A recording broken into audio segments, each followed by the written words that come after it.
Welcome to another edition of Talking Models. Today we're taking a small break from the Stephen King line from Gilman Productions to take a look at this beautiful kit from Resin Crypt models.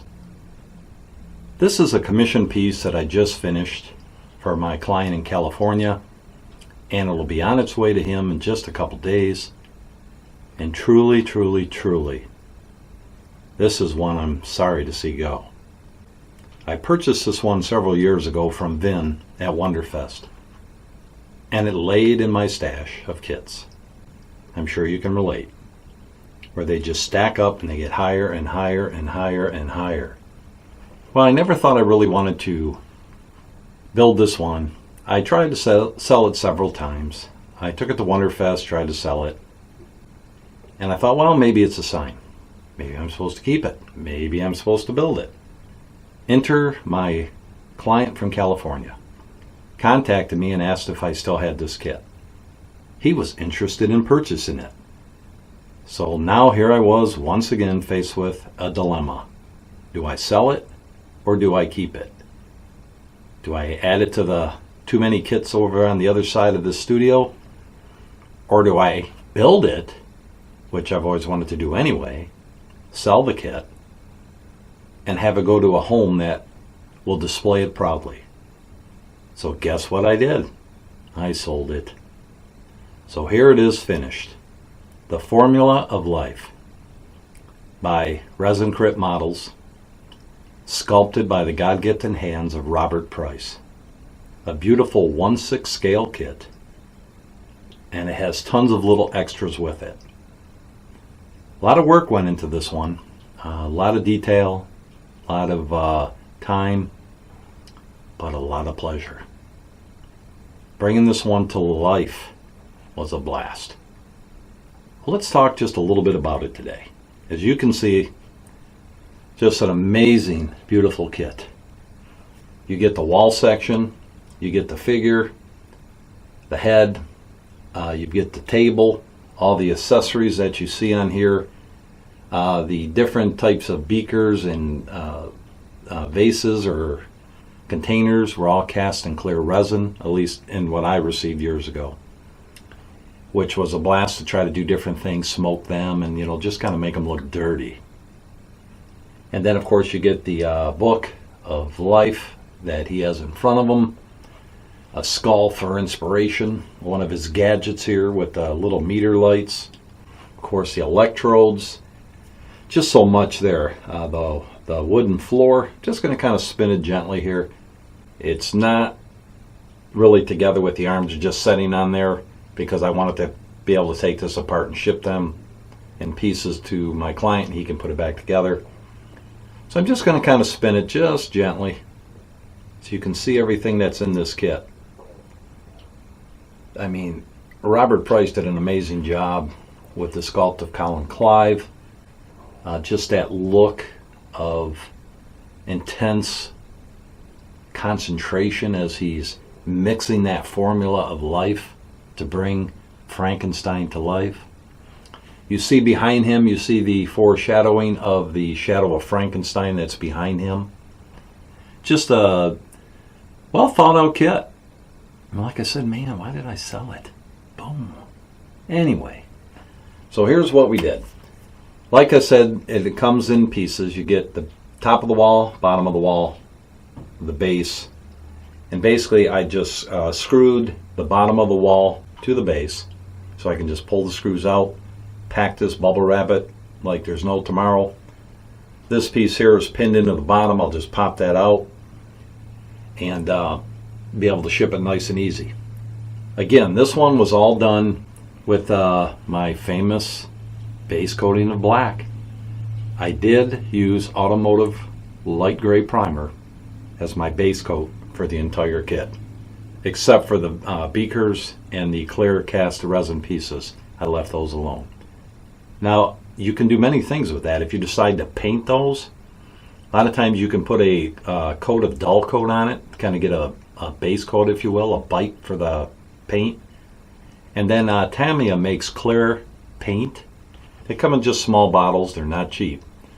and they're really syrupy. But if you mix them down and you put them in an airbrush, you could probably just mist those right over to color them. I just chose to leave these clear and just kind of dirty it up with different spraying of different washes, or transparents, if you will. So once everything was base coated in black, again, the only item that was not base coated in black was his head. I left that in the automotive gray primer. So we'll begin with the base. The base, I went over that with some Italian brown, some, what else did I use in here? Cocoa brown, and washes of dark transparent brown, transparent black, and also a little bit of transparent raw umber. So it was a cultivation of different colors in this. You know, just again, process of building up your colors, bringing them back down with the transparents, and then hitting highlights of the floor. I came in the center of all the flooring with the cocoa brown, which is what I chose to have for the basic, if you will, color of the floor. So that is just hit like in the centers of the planking, different area, just to give it that different color to everything else that's going on. And then of course, when you get what you want with this, what I always like to do is come back in with my transparent black and just spray over the whole floor just to bring it all down. And just kind of, you know, tone it down so it's not yelling. And just kind of just hit certain areas with the transparent black to give it a dirty effect, if you will. And then what I always like to do with planking and flooring is come in with that transparent dark brown and just kind of hit all the folds in the planks. Just kind of go right in the center of them, but kind of blend it out so it bleeds out into flooring. And it gives you just a nice dirty old look. And that was really all I did with the flooring. Now the wall was also pretty basic. Over the black, of course, what I did is I came in with neutral gray, and I airbrushed the entire piece, but not heavy. You know, just in each brick, just a light mist all the way around. It goes quick with the airbrush. You know, just kind of take your time, but hurry up. And you'll just kind of do the whole wall. Then I came back in with transparent raw umber, and I did all the lines in the bricks with that. Again, same technique, bleeding it out of the cracks up into the wall pieces itself a little bit so it shows. Then over that, I came in with transparent medium green, and I just kind of misted the whole piece. Nothing heavy. Remember, if the piece is here, you're not going to be here. You're going to take your airbrush back about here and just mist it. With this, it was probably, what, 4 or 5 passes. You know, just get yourself into a rhythm like you're freestyling, and you'll have that finished in no time. Then once I did that, I came in with, again, far away, just a misting of transparent black over the whole wall. And then what I like to do is I like to come back in with the original color. In this case, it was neutral gray. Just kind of hit the centers, same technique as the floor. Just the centers of the wall. Don't go too heavy because everything else you did is going to be washed away. So you just want to kind of mist each brick. You can go heavier in some areas if you want. Went a little heavier around the shadow that's behind Colin Clive, just because I wanted that separation of black into the gray. So I went a little bit heavier. It helped define the shadow, if you will. Now for the pieces here down at the bottom with the chain pieces, like maybe he had something chained up. Maybe it was some other creation that failed before he nailed it with Frankenstein. That was just basically, I come in with some bronze and just kind of dry brushed over the black. I used my red oxide. I've explained in other videos I like red oxide because over black it almost gives you that rust look, and you get that dirty, old, rusty look from that color. I don't know what's in there, Jesse, but boom. And I just kind of like using that and go back and forth. Then I just kind of blew a light blending of transparent raw umber over the entire piece. And then again, to tone it all down, I pulled out my trusty transparent black and just quieted everything down. And I really like the result. I think it came out how I envisioned it. And I just hope my client will be happy with it also. When I do a piece for someone, I always send in progress photos so they can see everything going on. And as I get closer, you get more photos. And then, of course, you get photos of the finished kit before the kit is shipped back. So hang on, man. Sal, you'll be getting some photos later today. Now, on the table, I really didn't know what I really wanted to do with that, so I just kind of went with traditional browns. You know, I just pulled out rich brown, which is like a reddish brown, and just started hitting the table, all over the table with the airbrush. Then it was just basically using transparent raw umber, transparent dark brown, and you guessed it, transparent black. Just to kind of work in the lines and the cracks in the table and the folds on the legs as you see here. And it's really just a process. You just keep going back and forth until your eye sees what you want to see. And then you know you've hit it. And you know what I mean if you're painting out there. Unless it looks right, it isn't right. In my case, a lot of times, I enlist my Anne Marie and I ask her to take a look at something, and she either goes, "Is that finished?" Or, "Hun, that really looks good." I always hope she says, "Hun, that really looks good." And then I know I hit it. But again, as an artist, you're watching this, you're either growing in your painting techniques or you're boom. And you know that when things look right, they're right to your eyes. That's what you want to strive for. Don't let others dictate what you do. You do what you're designed to do in the gifts that God has given you, and you paint. That's it. So once that table was done, it was on to the accessories. Lots of stuff here. I don't want to cover a whole lot here, but basically on the canisters, clear canisters, was a combination of transparent smoke, transparent raw umber, and some transparent black. All transparents were used on all these beakers, except for the one that he has the formula of life in. That I enlisted a beautiful color. It's a transparent called Royal Blue, and it's from Com Art. And it's really an amazing color. It just does so much, and I really like what it did over that clear beaker. And then once you dull coat it, it just gives you that look. So with the beakers and canisters and everything done, his book of life basically was just a combination of burnt umber, raw umber, some dry brushing of gold or like a bronze over the pages, and just kind of working it in, you know, bringing it back down with some transparent dark brown, and then of course toning the whole piece down with the transparent black. The skull, just a variety of different colors in there. You've got some whites, bone white, you've got some transparent raw umber, you've got some transparent blacks, and basically just working the colors to get the skull how you want it to look. His meter reader over here was basically just done with silver. I airbrushed the silver through that. I always hate doing that because silver really jacks up an airbrush, doesn't it? But I thin it down, and I got to pull it apart, clean it up, and move on. But it just gives it a nice finish. So don't let that scare you. Yes, you can dry brush things. I've done that before, and I use my transparent black to kind of bring it back down. But I'm always fearful of brush marks. Airbrush, brush marks. So this was all airbrushed with silver. Up here along the top part was basically, that was dry brush with a bronze color. And all the little lights up here were individually hand painted with like a yellow, a green, and a red. Of course, when you get to red, you got problems. There's going to be a train wreck. So you don't want to get it up in the red. And of course, all these were, I used clear gloss just to highlight that a little bit. I glossed the center meter reading area. I airbrushed that with dark red, some transparent black over that, and that was also glossed.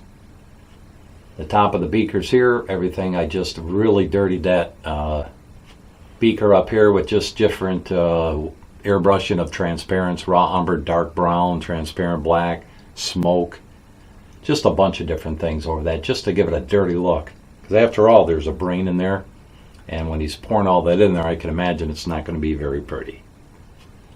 The little electrodes around there were also cast in resin, clear resin, and those were just basically built up using golds, some silver, and dirtying up the centers with some of that transparent smoke.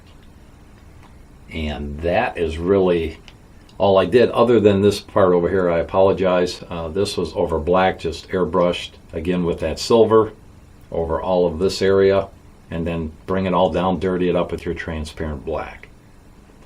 The electrodes, tried something different. I liked what it did. Over the black, I just got out, it's called Deep Pearl Gold. You can get that from Jesse at Garage US Colors. You're welcome, Jesse. And you just airbrush that over the black, and it just really pops. So I toned that back down with the transparent black. Then I tried something different. I brought out some transparent red oxide, and I missed it over the gold. I don't know why I did it. I guess thanks brain injury. I just went and did that, and I really like what it did. It just gave it a couple, you see the gold, you see some red, there's just a lot going on there. And it just, again, hit what I was thinking. And that's all the accessories. And again, that takes some time, but, take your time. What's your hurry, right? Now, for the figure itself, I started with his lab coat. Just basically hit it up with some neutral gray over the whole thing. Came in with some white, and in this one I used the ivory white, and just kind of airbrushed some of the highlights of it. Came back in then with transparent Payne's gray, and just hit all the folds of the lab coat, just building up my shadows. Then I came back in with a bone white, and just hit all the highlights, the tops of his shirt, the front folds along the sides, and a little bit more playing around with the transparent Payne's gray for the shadows. And then I just misted the entire lab coat with transparent black. For me, it just ties it all together. That's just my technique, something I use. Give it a try, you may like it. His pants, over the black, I used tie-in brown, and just airbrushed all the pants, bottom of the pants area. Came back in with some transparent black. For all the folds, just kind of bring it down, lightly mist it over both legs. And then what you do is you come back in with your original color. For me, it was tie-in brown. And I just hit all the highlights in the top of the folds of his pants. And that, to me, it just gives you a nice finish, worn look. His shoes, over the black, was airbrushed with rich brown. Then it was washed with an airbrush with transparent dark brown. And then came back in a little bit more with the rich brown. Just hit the highlights of his shoes around the bottoms, back his heels. And again, all the shoes were just misted quickly with transparent black, which just kind of ties it all together and gives you that dirty look. And for his gloves that he wears on here, those were done with, they were hand painted with, over the black, with metallic black. And again, I've covered that in earlier videos. You hear metallic, what are you doing, Troy? Once you dull coat it, boom, metallic's gone. But as you can see, it just gives you a whole different separation of blacks. So over that black, I again mist with some transparent black just to kind of quiet it all down. And that's all I did with his gloves. So we move up to, last but not least, the beautifully sculpted head of Colin Clive. Robert Price did a great job with that. Again, enlisted my trifecta of colors from the Masters series from Reaper. And again, it's just basically suntan flesh, suntan highlight, suntan shadow. So I just basically went back and forth, started with the suntan flesh, came in with some shadows of it, hit all the highlights with the shadow highlight. And then I like, as always, I come in with my brown pastels, just kind of working some more, a little deep more with the shadows along the chin line, under his lips, nose area, up here between the eyes. And I always like to blend where the skin meets the hairline. Very important, guys. Take your time. It's got to blow, it's got to blend. It's really noticeable when you do werewolves. There's so many different colors. You can go to town with that. So with that, I just used that brown, and then I came back in with some pastels of black and hit just above the browns to give it a little darker look that again blends back into the hair, which all the hair was airbrushed first with transparent black, which really looks cool over the gray, and then came in with straight up jet black and just hit the whole hair area. No dry brush, and I just kind of left it black, but it gives you a lot of different looks because of the different blacks that I used, and it just kind of gives you highlights, and it just does it itself. And then I just come in, of course, with some transparent black, hit the folds where his hair parts, and you just go back and forth till you get what you're looking for. His lips and under his eyes were done with transparent Mars Red. Just kind of lightly come in there with my Badger Chrome. Real nice detail brush, come in, boom, boom. Pastel work was then again brought back in for the lines here, and I used some like raw sienna, and just kind of, mixed it around a little bit. Above his eyes, I airbrushed some transparent black to give it that sunken in look, that distressed look, because he's probably stressed out. And then, of course, what you do for me is I come in then with that sunburned flesh shadow, and I thin it down, and I just kind of blow it over the whole face. And you think, what? It's going to blow it all out. No, it doesn't. Again, you're not up here, you're up here. And just kind of couple passes, ties it all together. His eyes were fun. His eyes, again, what I like to do on the bottom part of the eye inside, I always use a real fine brush, some red oxide, hit the line. The eyes themselves were done with neutral gray. Again, hand brushed on, real fine brush. The pupils, I just kind of looked on the eyes where it was, painted in two black pupils. Came in with that, with some green for his eye color. Just kind of mixed it all in there. Took a real fine brush and just light circle for the center of the pupils. And that completed his eye. So as you can see, that's everything I did with them. A joy to paint, and it's going to be a joy to display. Like I said, might be hitting you up, Vin, for one of these days here. And we'll do this all over again. But I believe this one is still available. I'll put Vin's contact info in this video for you to contact him and inquire about this beautiful piece. I believe it now comes, he has two different head options, but I really like this one. I really think it captured him. A joy to paint. Will be one of your highlights in your collection for everybody to see. If you're a fan of Frankenstein, boom, here it is. This is the dude that brought him to life. And it'll look great on your shelf. Now, on a couple videos ago, I told you that I'm trying to hit 100 subscribers. Since I said that, I think I picked up 9 or 10. I believe I'm at 63 or 64. Come on, get me to 100. I don't win anything.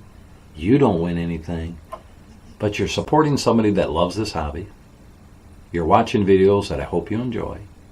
And we're talking models and seeing kits that I finish, reviews sprinkled in here and there, and highlighting everything I've painted over the years of my collection, and a little bit of a tutorial on what I did. Maybe you'll go away with something. Maybe you'll go away saying, hey, is this video over yet? But I hope not. The hobby's small, our hearts are big, and we all love to paint models. So once again, thanks for stopping in today to Talking Models with Troy Naird, me. Yes, I'm a Michigan fan. Boom. And I hope you subscribe, and I hope you have a wonderful day. Keep on slinging the paint, guys and gals, and have a wonderful day. May God bless your day.